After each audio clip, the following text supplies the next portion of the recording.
Jean-Claire Castanet de l'AMF pour cette deuxième partie. Et j'ai envie de vous demander tout simplement, peut-être, quelle est la première des questions que l'on doit se poser quand on commence à se constituer son épargne salariale? Alors, tout d'abord, on parle d'épargne salariale, donc Oui. c'est de l'épargne. Et l'épargne sert à financer des projets futurs. Bien sûr. Donc, il faut développer les mêmes réflexes que pour toute épargne. Et à partir de là, essayer de situer quels sont ces projets futurs. Alors, ce peut être des projets qui sont en lien avec les grands cycles de vie. Ça peut être des projets un peu, maison, par exemple, prendre sa retraite, financer les études de des ses enfants. enfants. Enfin, on connaît tous ces Bien grands sûr. cycles de la vie. Et puis, il peut y avoir des projets un peu plus personnels. Le voyage autour du monde dont vous rêvez depuis fort longtemps. Tout cela, Projet c'est un peu du plus concret. ludique, on va dire. Voilà, plus ludique, par exemple, ou la belle voiture de collection que vous souhaiteriez acheter Pourquoi pour pas. faire ce tour du monde, pourquoi pas.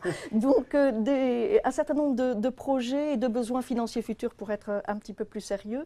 Donc, comme pour toute épargne, il faut vraiment regarder la situation d'ensemble. Quel est son patrimoine, quels sont les autres types d'épargne que l'on ailleurs. possède. Ouais. Et à partir de là, essayer de regarder quels sont les horizons de déblocage ou d'utilisation de cette épargne pour pouvoir financer ces projets dans de bonnes conditions. Donc bien garder l'horizon de temps sur lequel on s'engage. Tout à fait. Il y a aussi un choix qui se fait au niveau, et là c'est peut-être un petit peu plus technique, c'est peut-être là que les gens sont un petit peu perdus au niveau du type de plan, au niveau du type de fonds qu'on peut choisir pour composer son épargne. On a tous vécu cette scène dans l'entreprise. Sur quoi tu mets ton épargne salariale, toi actif, diversifié, les gens s'y perdent un petit peu. Comment on fait pour s'y retrouver? Alors, la première chose, c'est déjà le plan. Oui.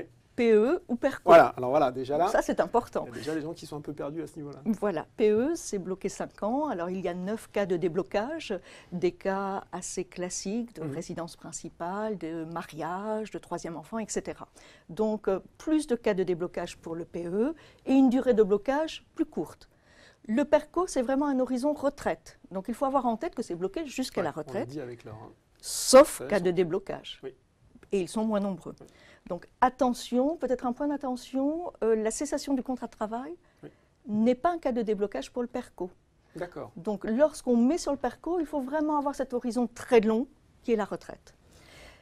Ensuite, par rapport au fonds, là aussi, on revient sur l'horizon de placement. D'accord.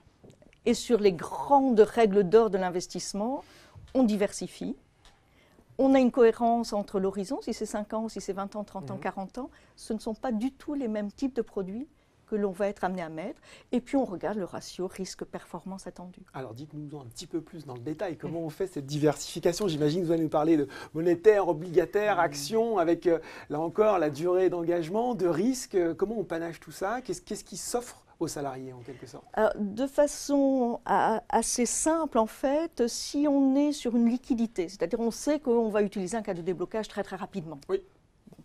Là, on peut souhaiter investir sur des fonds qui sont complètement liquides, qui sont les fonds monétaires.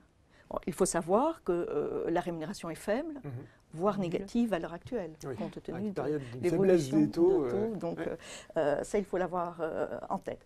Si on est sur du moyen terme, on va plutôt privilégier l'obligataire. Même si on sait bien que les performances sont moindres qu'elles n'ont été dans le passé. Donc là aussi, la diversification, c'est toujours important, de toute façon, en toile de fond. Et puis ensuite, si on est sur du long terme, plusieurs années devant soi, à ce moment-là, le marché action est intéressant. Parce qu'il permet effectivement sur le long terme de limiter la volatilité. Un petit peu les risques, on va dire. Limiter les risques et par contre de bénéficier de la croissance économique en fait et donc d'une performance qui est intéressante. Bon, ben voilà, on gère son investissement, on gère le risque qu'on est prêt à accepter aussi en quelque sorte. Tout à fait. J'avais une question d'Olivier qui nous a écrit « Le PE et le PERCO auquel j'ai accès, et il n'est pas tout à fait satisfait, ne me permettent pas de pouvoir investir pleinement sur les actions internationales, mais sur les fonds européens. Un seul fonds diversifié permet un accès à 50% MSCI World et à 50% obligations. Donc il peut être par contre investi à 100% sur les PME ETI. Pardon. Et il me dit, est-ce que c'est le cas chez la majorité des géants? Est-ce une volonté politique? En clair, qui décide, est-ce que c'est l'entreprise qui décide les fonds auxquels les salariés ont accès dans le cadre de leur plan? L'épargne salariale, c'est une épargne qui est accompagnée par l'entreprise et qui se fait dans le dialogue social.